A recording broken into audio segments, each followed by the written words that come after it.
आज बहुत ही पावन दिन है।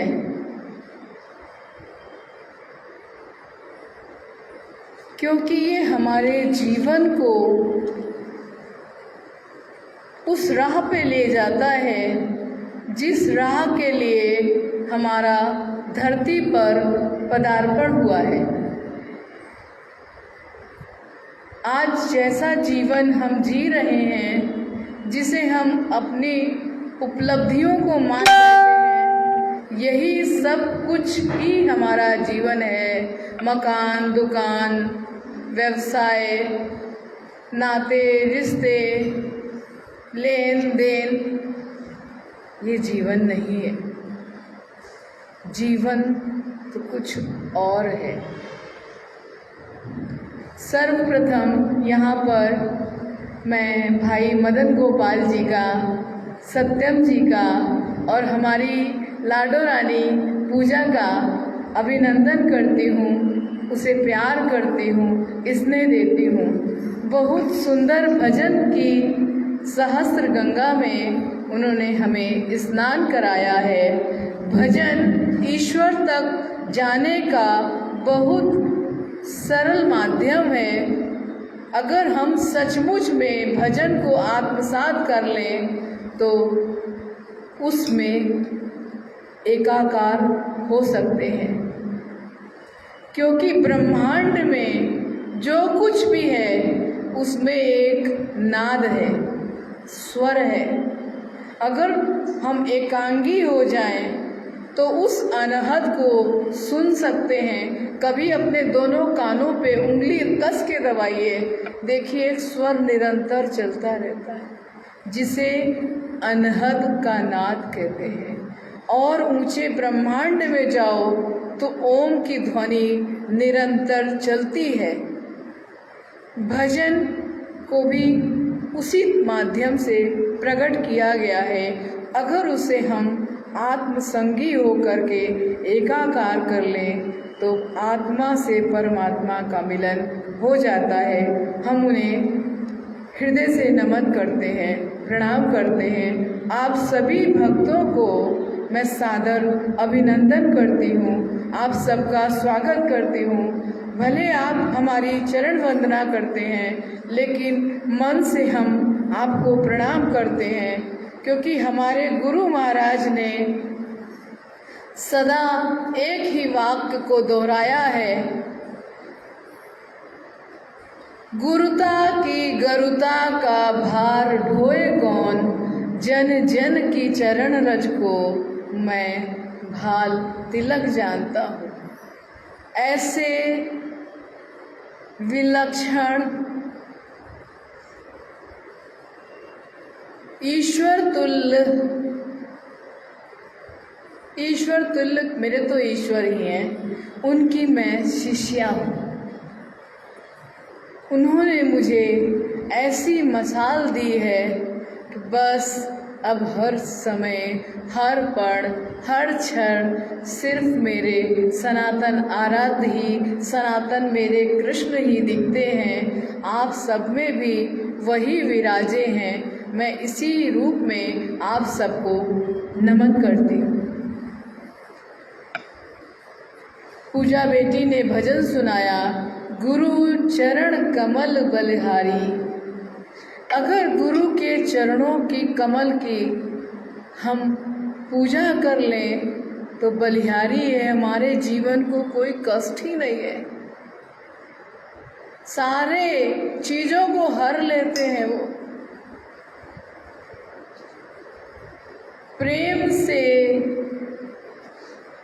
मन, गुरु पूजा का त्योहार, कितना सुंदर भजन। फिर अभी भाई मदन गोपाल जी ने, मेरा कोई ना सहारा बिन तेरा, गुरुदेव सवरिया मेरा। अगर गुरुदेव को सवरिया बना लिया, प्रीतम बना लिया, प्रीतम जो अंधकार से दूर कर दे, और जिसने अंधकार से दूर कर दिया वही तो प्रीतम हो सकता है। भौतिकता में केवल पति को ही मानते, अरे वो जो तम रूपी अंधकार से दूर कर दे, माया के बंधनों से मुक्त कर दे, प्रीतम तो वही होगा, उससे बड़ा कोई प्रीतम नहीं है। आज गुरु पूर्णिमा है, हम सब जानते हैं, लेकिन हम उन्हें बार बार दोहराते हैं कि शायद अगर किसी का, हम में से किसी का कुछ भी अगर सो गया है तो फिर से जागृति हो जाए। गु माने अंधकार, रू माने प्रकाश। जो अंधकार से प्रकाश की ओर ले जाए उसे हम गुरु कहते हैं। कैसा अंधकार? माया का, आसक्ति का,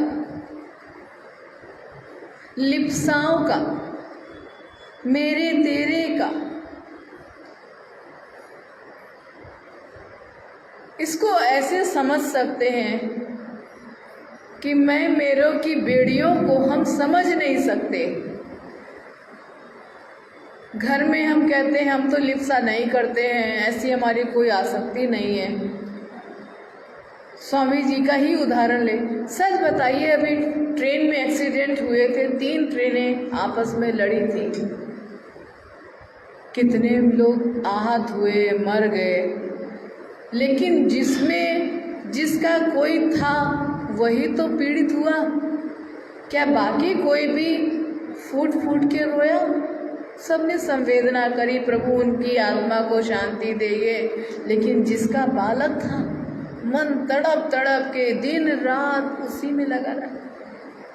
क्या इतना ही प्यार हम ईश्वर से कर पाते हैं? नहीं। वो आसक्ति ईश्वर से करें तभी हम उसको पा सकते हैं। जो गुरु मंत्र रूपी मसाल हमको देता है, उस अंधकार से पार होने के लिए अगर उस मंत्र को भी लेकर हम बैठ गए और अब तो हमने गुरु का मंत्र ले लिया है, हमारी मुक्ति हो गई, कुछ नहीं होता। स्वामी जी ने बताया, मेरा काम है आपको टॉर्च देना, दीपक देना, लेकिन उसे प्रज्वलित रखना आपका काम है। निरंतर प्रयास करना है उस मंत्र के द्वारा अपने को उस आत्म जागृति में ले जाना। धीरे धीरे वो मंत्र एक ऐसा रूप ले लेता है कि उससे आप किसी की पीड़ा कम कर सकते हैं, अपनी पीड़ा कम कर सकते हैं, प्रभु से एकाकार हो सकते हैं। और ये आपको करना है। मंदिर की मूर्ति मानव बनाता है। मूर्तियाँ तो बहुत सारी रहती हैं, क्या सबकी पूजा होती है? नहीं होती। जब कोई मूर्ति मंदिर में जाके स्थापित हो जाती है और आप अपनी आस्थाओं से उसकी पूजा करते हैं, आपका भाव जब उस मूर्ति से टकराता है, पलट के वो भाव हमारे तक पहुंचता है और हम स्वतः ही उस मूर्ति से जुड़ बैठते हैं। भाव से भाव संबंधित, भाव से प्रकट होई भगवाना, जानते हैं ना हम सब, लेकिन इसे जानना नहीं है, धारण करना है। इसे धारण करना है और धारण करने के लिए हर क्षण हर पल उसे अपनी यादों में उसे बसाए रखना है।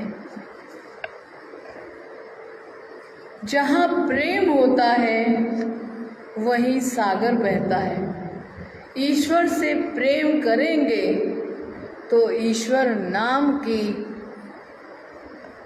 आभा हर ओर फैलेगी, क्योंकि वहाँ अब कोई आसक्ति नहीं है। क्योंकि ईश्वर आपसे, अगर आप उसको भोग चढ़ाओ तो ठीक, ना चढ़ाओ तो ठीक, दीपक जलाओ तो ठीक, ना जलाओ तो ठीक, वो आपसे कुछ नहीं मांगता, आप अपनी खुशी के लिए करते हो। सही है ना? लेकिन माया के जो रिश्ते हैं वो कैसे हैं? तुम मुझे ये दो तो तुम मेरी हो, तुम मुझे ये सेवा करो तो तुम मेरी हो, वरना जाओ भाड़ में। है कि नहीं? जब अनासक्त संबंध हो जाए, जहाँ कोई लेन देन का व्यापार ना हो, प्रेम वही होता है, वही भक्ति का सागर बहता है। गुरु का काम क्या है? गुरु क्यों मंत्र देता है? जिससे हम ईश्वर से साक्षात्कार कर सकें। और वो कैसे करेंगे? जब उसको अपनी आत्मा में धारण कर लेंगे। जब उसे याद करना ना पड़े, जैसे सांस आप लेते हो, क्या आपको सोचना पड़ता है अब मैं सांस ले लूं नहीं तो दम घुट जाएगा? निरंतर चलती है ना, बिना सोचे समझे। ऐसे ही वो मंत्र अनहद अपने आप बस जाए। और जब मंत्र मन में गूंजता रहेगा तो कलुषता आएगी नहीं, है कि नहीं? बोले सही है ना? तो मन में जब राम राम कृष्ण कृष्ण करते हो तो अंदर अपने आप झूमना होना लगता है ना।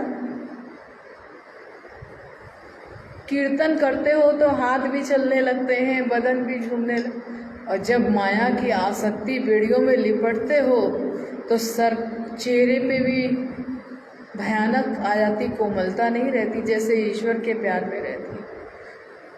कर्म करो उसी निमित्त भाव से जैसे ईश्वर के साथ जुड़े हो।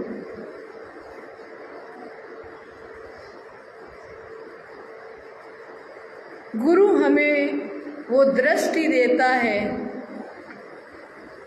जिससे हम बाह्य जगत के जीवन को समझ सकें।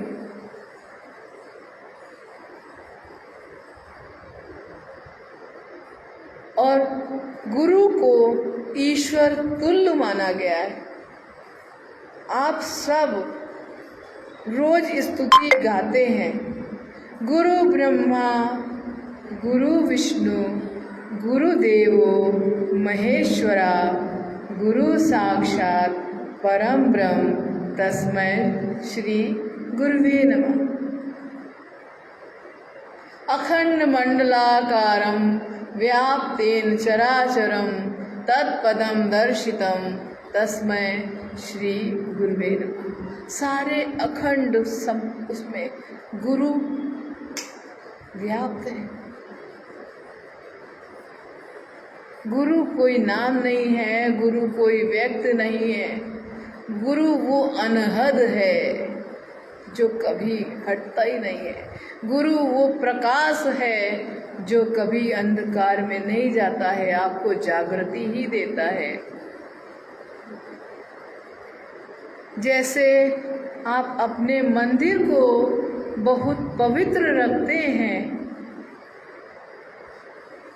ऐसे ही इस शरीर मंदिर को भी पवित्र रखें। ऐसे ही भोजन को ग्रहण करें जो आप मूर्ति को चढ़ाते हैं। मूर्ति को अभक्ष नहीं चढ़ाते। तो ध्यान रखें उस मूर्ति को कैसे धारण कराएंगे। जो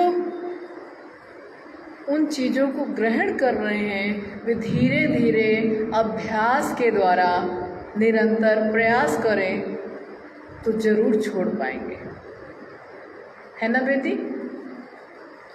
क्योंकि करत करत अभ्यास थे जन्म मूल। धीरे धीरे करेंगे तो वो अभ्यास में आएगा ही।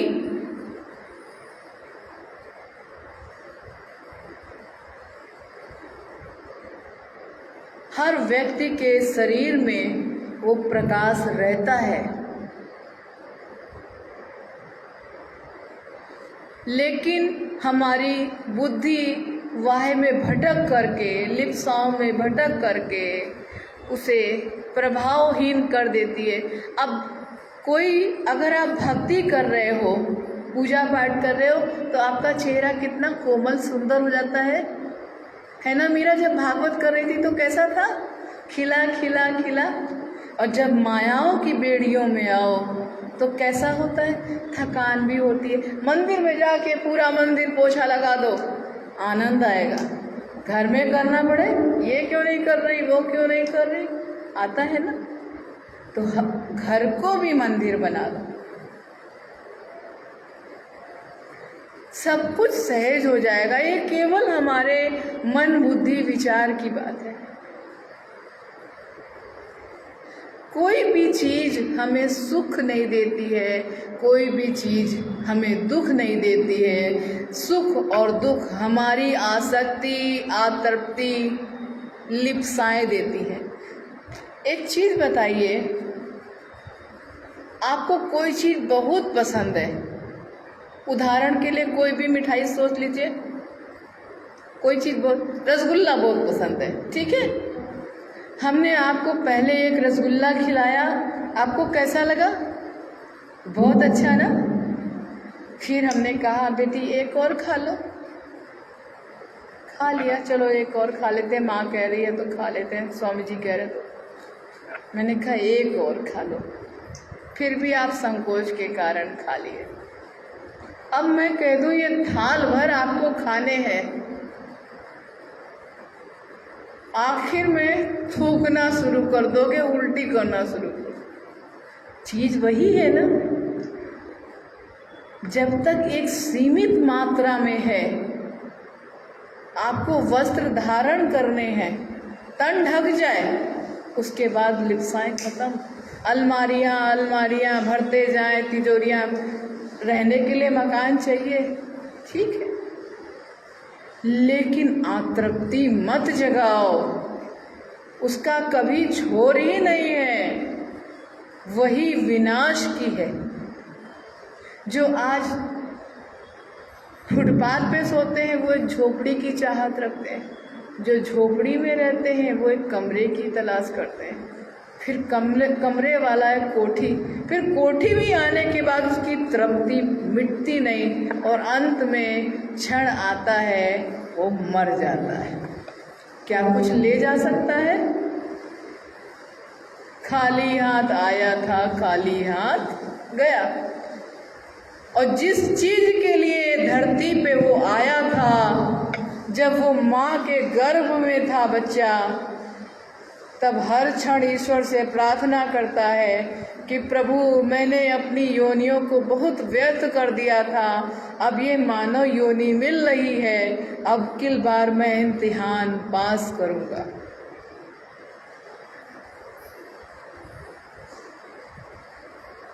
और उसकी पहली गुरु कौन होती है? माँ। जैसे जैसे विचारों से वो उसे पोषित करती है, अभिमन्यु ज्ञान उत्तरा के गर्भ में ही पाए थे, चक्रव्यूह का, सबको पता है ना। बच्चे की पहली गुरु माँ होती है, और बच्चा उस समय हर समय उस विचार को भी ले रहा है, और जन्म जन्म के उस समय उसकी याद कहीं खोई नहीं होती, सारा ज्ञान रहता है कि मैं किस योनि से आ रहा हूँ, मैंने क्या किया, मैंने क्यों नहीं किया, तो वो प्रायश्चित करता है। लेकिन जैसे ही धरती पर उसका माया में प्रवेश होता है, वो धीरे धीरे धीरे सहने सहने सब भूल जाता है। फिर उसके अगर माँ बाप भी उसको धीरे धीरे वो राह दें, तब तो वो गति को पा सकता है, नहीं धीरे धीरे फिर उन लिप्साओं में फंस जाता है। समय के साथ फिर वो स्कूल जाता है, स्कूल में जो शिक्षक होते हैं वे इसके गुरु बनते हैं। लेकिन इतने सारे गुरु आए, माता भी आई, शिक्षक भी आए, किसी को भी इतना वो नहीं सम्मान मिला। सम्मान उस गुरु को ही क्यों मिलता है जो हमें आध्यात्म की राह देता है, क्योंकि वो उस ज्ञान को दे रहा है जिसके लिए हमारा धरती पर पदार्पण हुआ है, मोक्ष। अब हमें मुक्त होना है।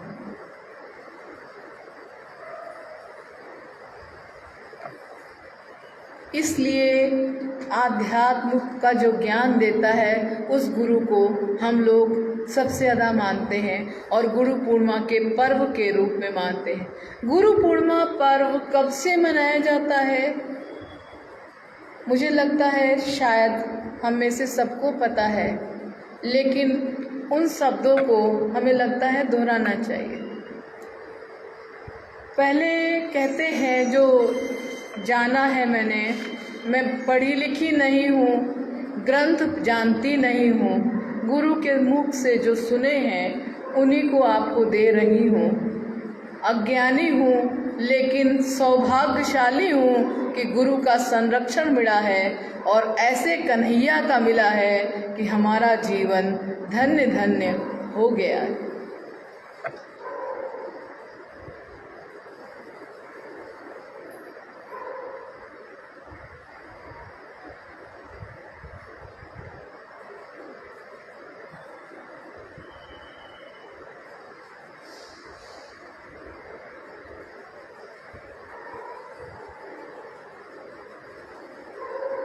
हमारा जीवन धन्य धन्य हो गया है। गुरु ने ऐसी राह दिखाई, इस कष्ट से जिंदगी की निवृत्ति पाई।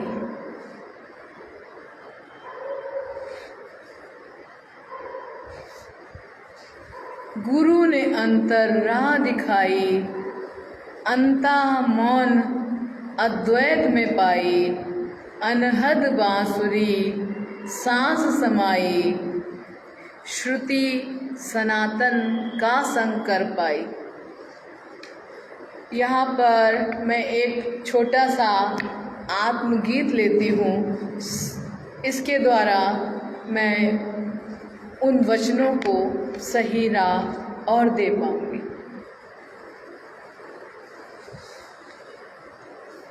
आज समाज में चाहे जितना एडवांस हो गया है, चाहे जितना विज्ञान की तरफ चला गया है, लेकिन क्षमा के साथ कहूँगी पुरुष प्रधानता आज भी है। क्योंकि हम अपने चारों ओर उसी स्वरूप को अभी भी देखते हैं। संघर्ष जारी है।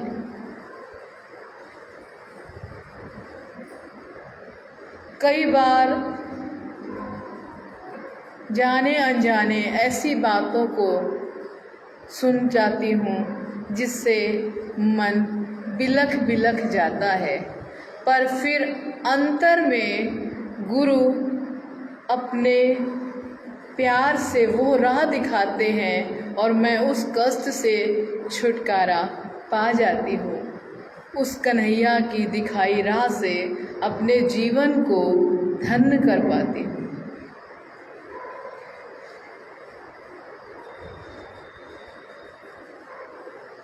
मेरे पास स्वर नहीं है, लेकिन आत्मा की आवाज़ से उस गीत को मैं प्रस्तुत करती हूँ। सखी रे मन ना होवे अधीर, सखी रे मन ना होवे अधीर, अंतर मन में दरस भयो है, हरि हर लीनी पीर, पीर माने दर्द। अंतर मन में दरस भयो है, हरि हर लीनी पीर, सखी रे मन ना होवे अधीर, नाना भरम का कीच लगाते, ऊंच नीच की कपट दिखाते, मन में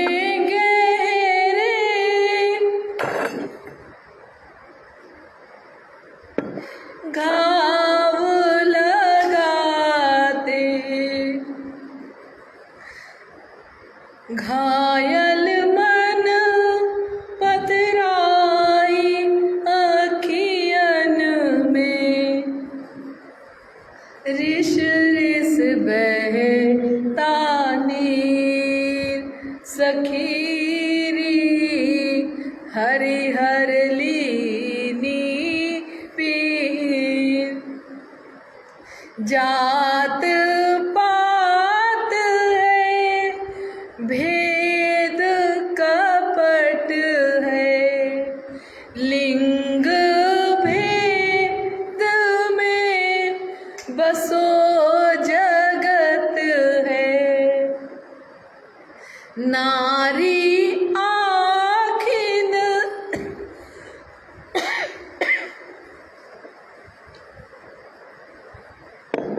नारी आखिन देख गढ़त है, नर ही धर्म करम करत है। ताने कीच कलंक उड़ावे, हरि बढ़ावे चीर।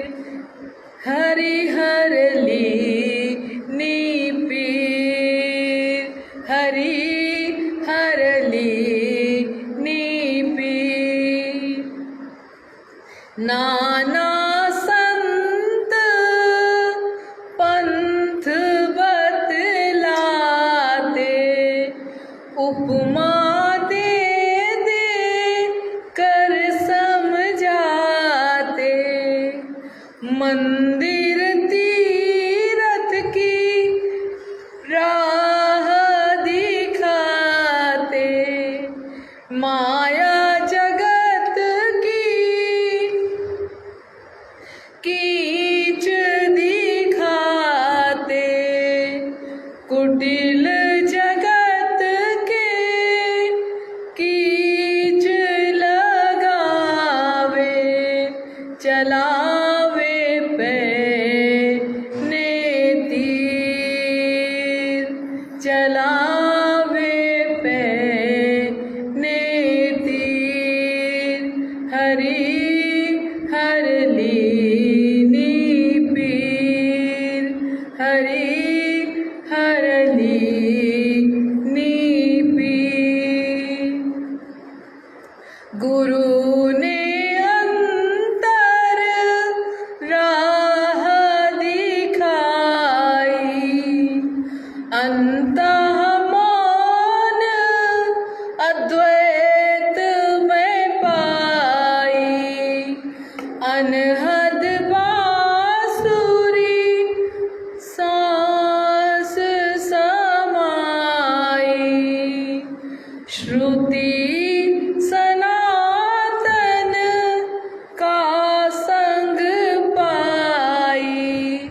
मीठे लागे कटु वचन भी, भाव जगे गंभीर। हरिहर लीनी पीर, सखीरी हरिहर लीनी पीर। सखीरी हरिहर लीनी पीर, सखीरी हरिहर लीनी पीर। क्योंकि ईश्वर भेदभाव नहीं मानता। एक संत भेदभाव को कभी नहीं मानता। नाना संत हुए हैं, बहुत सारे, सभी को आप जानते हैं, और सभी ने एक मिलने की बात बताई है कि सभी के अंदर एक ईश्वर, एक कृष्ण बैठा है। जहाँ कोई उसे ईश्वर बोलता है, कोई गॉड बोलता है, कोई अल्लाह बैठता है। क्योंकि भले उनके यहाँ अंदर बैठा नहीं माना जाता है, सातवें आसमान पे बैठा, खाली संस्कृति का भेद है। इसलिए उनकी संस्कृति और हमारी संस्कृति के भेद में जो अंतर है, उसी से विछोह आ जाता है। ईश्वर ने हमें अलग अलग करके नहीं भेजा। अगर भेजा होता तो किसी के अंदर लाल खून होता, किसी के अंदर नीला होता, किसी के अंदर हरा होता। क्या ऐसा है? ये आसक्तियों में, आतृप्तियों में, जमीन जायदाद के चक्कर में बट करके सब तबाह हो गया। सुर और असुर दो ही जाति होती थी, और वो भी अलग अलग उसमें नहीं होते थे। एक ही घर में दो बालक पैदा हुए, जिसने प्राणी मात्र में ईश्वर को देखने की भावना को मान लिया, नारी में देवी के स्वरूप को माना, भोग्या नहीं माना, नारी पूज्या है, वो सुर संस्कृति का उपासक हो गया। और जिसने नोच खसोट, ये इसका है, ये भी मुझे मिल जाए, ये भी मुझे मिल जाए, नारी तो भोग्या है, भोग्य की वस्तु है, इसका कोई अस्तित्व नहीं है, ये तो एक वस्तु की तरह है, उन्हें असुर कहा गया। और ये दोनों कभी जुड़ नहीं पाए। रात और दिन हमेशा अलग ही अलग रहते हैं।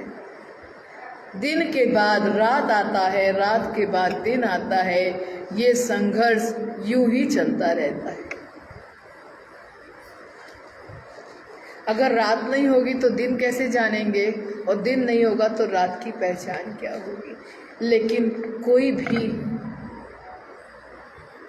हाँ, हम बात कर रहे थे ये गुरु पूर्णिमा का त्यौहार हम क्यों मनाते हैं। गुरु पूर्णिमा की पूजा पहले देवलोक तक ही सीमित थी, ऐसा हमने पढ़ा है, जाना है। लेकिन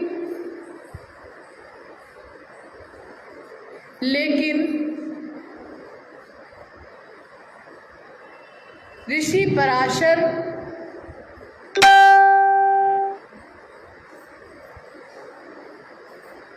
कुछ क्षण के लिए एकांगी हो जाए तो आनंद आएगा आपको कथा में। ऋषि पराशर थे और वे एक बार नदी के, गंगा के किनारे जा रहे थे। अचानक उन्हें ऐसा लगा कि कहाँ से गंगा के किनारे इतनी भयानक दुर्गंध आ रही है। गंगा जैसी पवित्र नदी के पास दुर्गंध का काम क्या है? हमारा मन जिज्ञासा रहता है ना, यहाँ क्या है। उसी जिज्ञासा के साथ ऋषि पराशर बढ़ते जा रहे थे, और जैसे जैसे आगे को बढ़ रहे थे दुर्गंध तेज होती जा रही थी। उन्होंने देखा बीच गंगा में एक टापू है, और उस टापू पर एक बहुत ही भयानक कुरूप देवी बैठी है। सुर संस्कृति के थे ना, तो उसमें भी उन्होंने देवी ही देखा। ये कौन है और इतनी भयानक है और इतनी दूर? उन जिज्ञासा के पास से वो पास, उसके पास, देवी तुम इस निर्जन टापू पे क्यों बैठी हो, क्या बात है?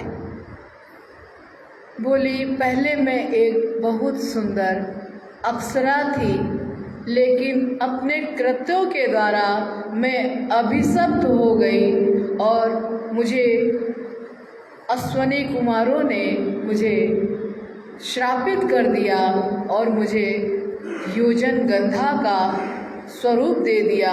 इसलिए कोई मेरी दुर्गंध से आहत ना हो, कोई मेरे रूप से भयभीत ना हो, इसलिए मैं निर्जन वन टापू में बैठती हूँ।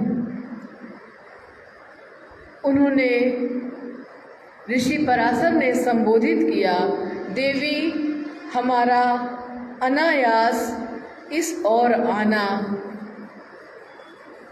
कोई साधारण नहीं है, इसके पीछे कोई दिव्य घटना छुपी है। और वो ऐसा कह करके अंतर्ध्यान हो जाते हैं, मूंद के आँख सोचने लगते हैं कि क्या है।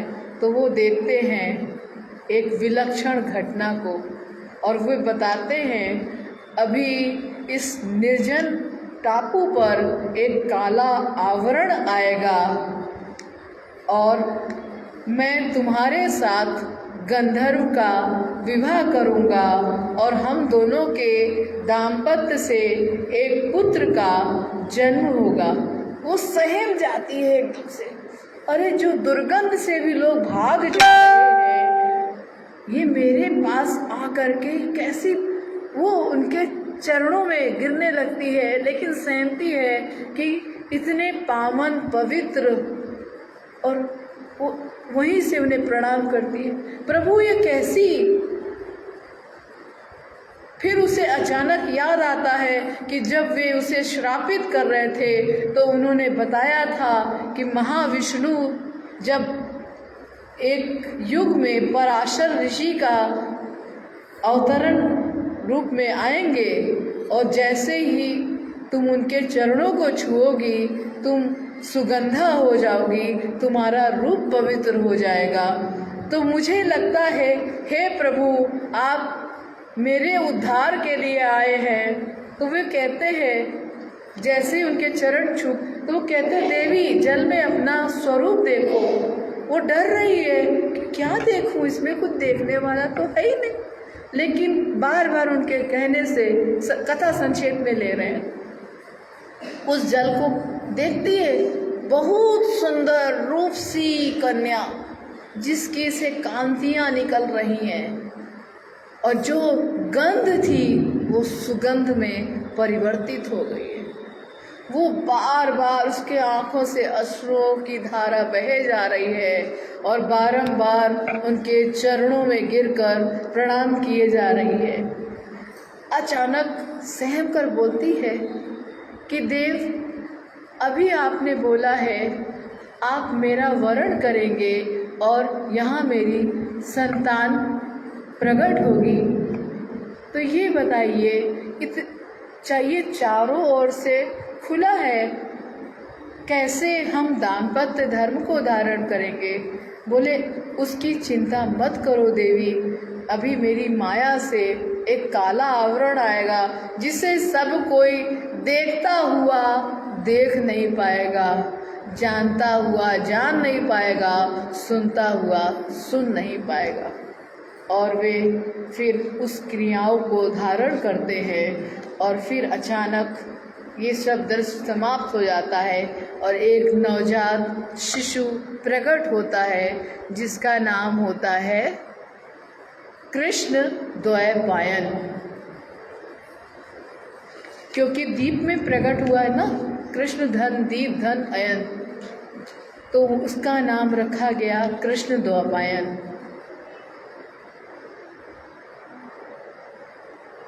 ये ऋषि पराशर और देवी सुगंधा के पुत्र हैं जिन्हें कालांतर में सत्यवती का नाम दिया गया था, जिनसे कौरव उसका हुआ था।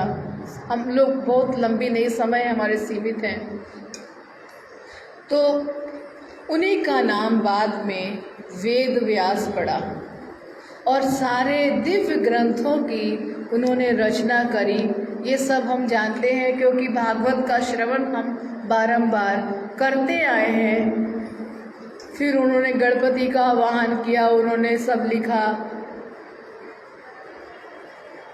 आषाढ़ की पूर्णिमा के दिन ही उनका प्रागट्य हुआ था। आज उनका जन्मदिन भी है, वेद व्यास का आज जन्म भी है। और एक बहुत भक्तों की प्यारी भावना है कि जब आज के दिन जो नहीं है बादलों से घिरा रहता है, लगभग चंद्रमा तो निकलता है लेकिन दर्शन भी नहीं होता, बादल उन्हें घेर लेते हैं। तो ऐसे भक्त मन तो कुछ ना कुछ ढूंढता है ना, जैसे मुझे प्रभु को ढूंढना है तो अरे मेरे प्रभु ऐसे ऐसे, क्योंकि जिसको हम प्यार करते हैं उसको खोजते ही। तो कहते हैं गुरु रूपी चंद्र को बादल रूपी शिष्यों ने घेर लिया है, उस रूप में उनका सिमरन करते। तो आज का दिन बहुत पवित्र दिन है। पुरातन काल में आज ही के दिन शिष्यों को शिक्षा ग्रहण कराई जाती थी। गुरुकुल में उनका प्रवेश होता था और गुरु उन्हें ज्ञान से सुसज्जित करते थे, उनका जनेऊ कराते थे और उन्हें आत्मा की राह को और अग्रसर करते थे। यहाँ पर हम उसी से संबंधित एक आत्मगीत और लेंगे। आप सबको हमारा गीत गाना अच्छा लगता है ना? आवाज़ तो नहीं है पर भाव से आत्मसात करना, ठीक है? जीव आत्मा का वरण कर पाऊं, संग जियो अनंत समाऊं। जो जनेऊ के समय गुरु मंत्र दिया जाता है और जब आप सूर्य को अर्घ करते हैं गायत्री मंत्र से, उसी से संबंधित ये आत्मगीत है। उसी के तरह आप धारण करो तो आपको बहुत आनंद आएगा।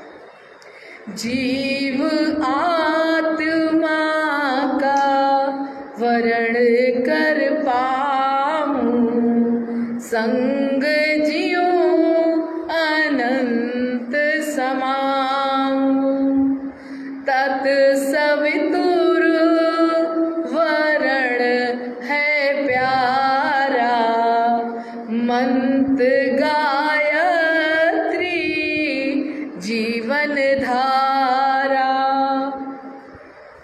जन्म मरण सब होवे न्यारा, सत्य भक्ति सनातन पेवारा। आत्मयज्ञ में प्रभु संग पाऊं, संग जियो अनंत समाऊं, संग जियो अनंत समाऊं। तन का मंदिर मन की बाती, जीव प्रेयसी आरती है गाती। आत्मा प्रीतम के रूप समाती, बाहर भीतर पियू संग जाती। ऐसा न्यारा योग बसाऊं, संग जियो अनंत समाऊं। जीव आत्मा का वरण कर पाऊं। वाहे जगत निमित्त हो सारा, अंता जगत सत्य है सारा। बहे आत्म रस जीवन धारा, प्रतिक्षण जीवन श्रुतियन पेवारा। परम सत्ता में एकत समाऊं, संग जियो अनंत समाऊं, संग जियो अनंत समाऊं, संग जियो अनंत समाऊं, संग जीऊं अनंत समाऊं। अगर इस शरीर को हम मंदिर बना रहे और मन को बाती बना लें। जीव और आत्मा से मिलकर इस शरीर का निर्माण हुआ है। जीव, ये जो शरीर है ये माता पार्वती का दिया हुआ है, और आत्मा में शिव विराजे हैं। चाहे कृष्ण है, शिव है, राम है, सब एक है। तभी तो बोलते ना, आ उ मा। आ से अस्तित्व, तत्व धारक ब्रह्मा, उ से उत्पत्ति सृजन सृजक विष्णु, माँ से मृत्यु मृत्युंजय महेश, धारण सृजन और संहार की ये कहानी है। कहीं कोई किसी से अलग नहीं है। नाना एक बगीचे में कोई लाल, कोई नीला, कोई कैसा फूल खिला है, सबके अंदर बैठे हैं आत्मा श्री राम, आत्मा श्री कृष्ण सनातन। नाना नाम है लेकिन वो आत्मा एक है। जैसे आपके घर में भाई है, बंधु है, पर सबके अंदर है तो वही एक ना।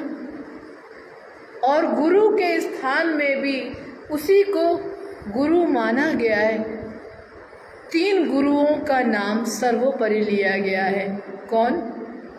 नंबर 1, वंदे कृष्णम जगत गुरु। कृष्ण ही इस संसार में सर्वोपरि है और सारा सृष्टि उनको अपना। फिर उसके बाद देवगुरु बृहस्पति आते हैं, जो हमारे अंतर के ज्ञान को प्रज्वलित करके हमें उस अंतर की राह को दिखाते हैं। और असुरों में जो उनको असुर गुरु हैं शुक्राचार्य, वो भौतिक की राह दिखाते हैं, बाह्य जगत की राह दिखाते हैं। और तीसरे वेद व्यास को भी, क्योंकि जो उत्पत्ति और सृष्टि के रहस्यों को जानता है, गुरु बनने का अधिकारी केवल वही है। हम सब निमित्त गुरु हो सकते हैं, लेकिन उसके खाली निमित्त हो सकते हैं। हम एक मिट्टी से कुछ प्रकट नहीं कर सकते। जो उस मिट्टी को उठाए और उत्पत्ति कर दे, गुरु बनने का अधिकार उसी को है। तो वंदे कृष्णम जगत गुरु। और मेरे प्रभु ने भी कहा है, जब घट घट में मेरा ईश्वर विराजा है तो मैं किस घट का गुरु बनूं? और अगर मैं बनूंगा, मेरे अंदर दंभ आ गया कि मैं गुरु हो गया, तो विनाश तो हो ही जाएगा, सारा जन्म व्यर्थ हो जाएगा। हम जरूर, आपने मांगा, हम मंत्र देंगे, लेकिन उसी तरह जैसे अंधेरे कमरे में आपको एक चिराग दे दिया, आपको राह दिखाने का काम करना है। जैसे क्लासरूम में टीचर बच्चे को खाका ज्ञान देता है, क्योंकि उसका कर्तव्य है।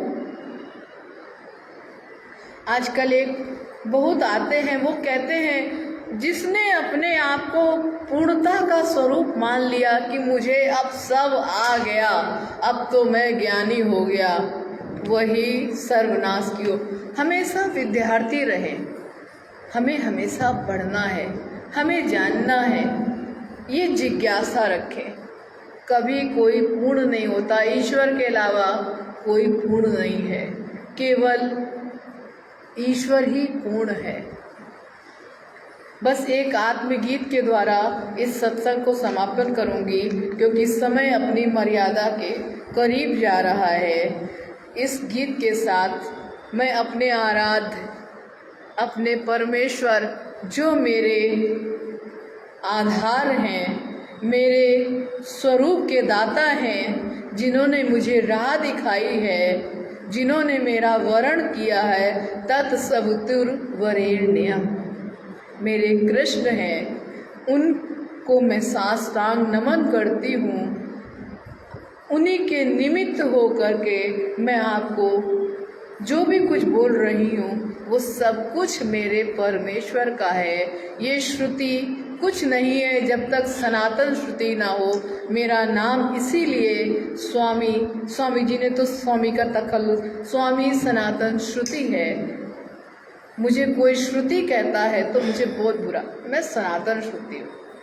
स्वामी जी कह दो ठीक है, पर श्रुति नहीं, क्योंकि जब कृष्ण ही नहीं रहा तो मृत हो गया ना, सब खत्म। तो सनातन श्रुति, ठीक है ना। तो ये आत्मगीत के साथ हम इस प्रवचन को विराम देंगे। ब्रह्म गुरु का पावन डेरा, एक एक शब्द को आत्मसात कीजिएगा। ब्रह्म गुरु का पावन डेरा, आत्म गुरु है जीव मात्र का, यही बात हुई ना अभी। ब्रह्म गुरु का पावन डेरा, आत्म गुरु है जीव मात्र का, घट में है नित्य बसेरा, ब्रह्म गुरु का पावन डेरा। तन को गुरु का धाम बनाओ, गुरु रूप आत्मा का पाओ, आत्म यज्ञ में बनकर यजमान, आत्म गुरु से दीक्षा पाओ, ब्रह्म गुरु का पावन डेरा। सचराचर गुरु रूप जानो, विनम्र होकर गुरु सत्य पहचानो, सचराचर ब्रह्म रूप मानो, निमित्त भाव कर्म पहचानो, आत्म ज्योति से मिटे अंधेरा, आत्म ज्योति से मिटे अंधेरा, घट में है नित्य बसेरा, वेद श्रुति संतन की बानी, जीव शिष्य ब्रह्म गुरु ज्ञानी, दे ब्रह्मांड गुरु मंदिर मानी, आत्मरा अमर है जानी, तम का नाश होए घनेरा, ब्रह्म गुरु का पावन डेरा, आत्म गुरु का नित्य बसेरा, आत्म गुरु का नित्य बसेरा। हर समय, हर क्षण, हर पल उस आत्मा श्री कृष्ण के साथ, उस सनातन के साथ जुड़ जाना है। अब किल बार अपने जीवन को व्यर्थ नहीं करना है। हमारे आराध्य, हमारे परमेश्वर, हमारे गुरु स्वामी सनातन श्री महाराज जी के दिखाए मार्ग का अनुसरण करते हुए हम उनकी क्रियाओं को अपनाएंगे।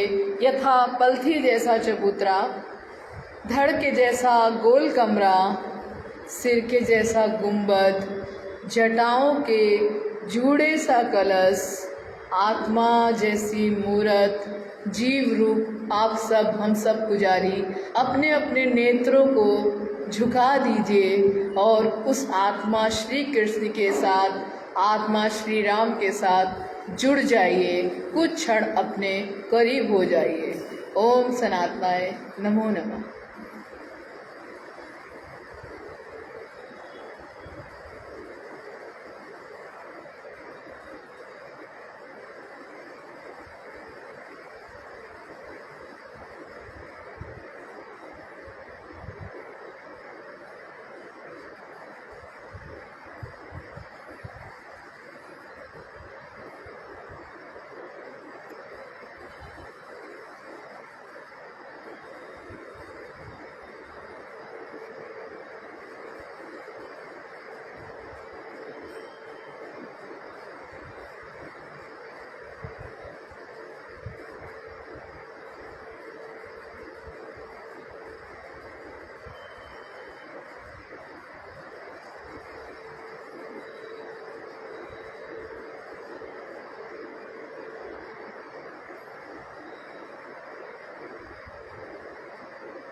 ओम सनातनाय नमो नमः। ओम सनातनाय नमः। अब हम सब गुरु की आरती करेंगे और उसके बाद गुरु के प्रसाद को ग्रहण करने के लिए जाएंगे। सर्वप्रथम हम आरती पूजन करेंगे।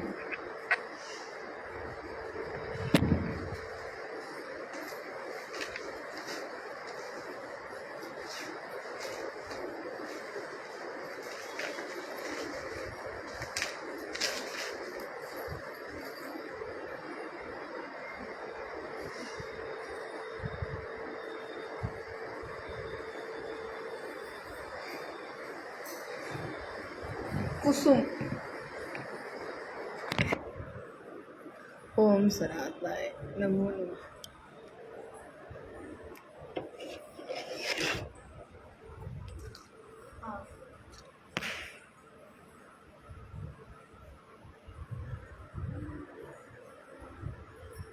सब लोग वही रह नीचे, ऊपर नहीं, खाली।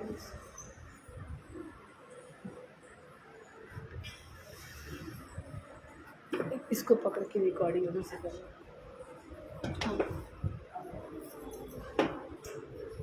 बाकी ऊपर कोई नहीं आएगा। इधर आ जाओ, तुम आ जाओ। हाँ आ जाओ, आ जाओ।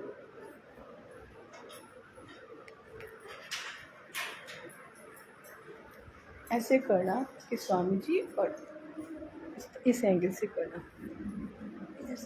अच्छा बस ऐसे है ना, बस ऐसे ही खड़े रहो, एक ही टाइम ना। आपकी ओर भी तो रोटेट। अच्छा हाँ, जो करेगा और उधर से बंद करो।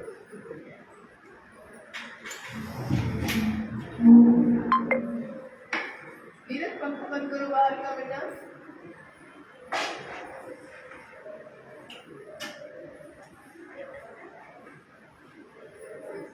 और से एक दो नंबर, एक और दो जिसमें लिखा है ऊपर वाले में।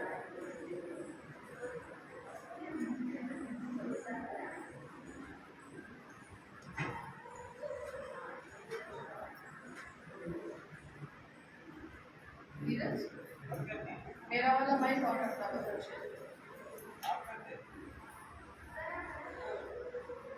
मेरा माइक ऑन रखना है।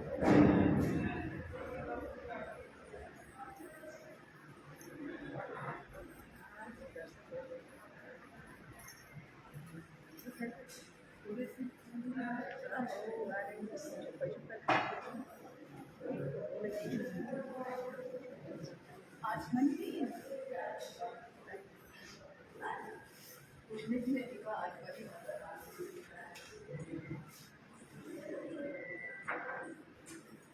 बाकी सब नीचे से करेंगे। ठीक है।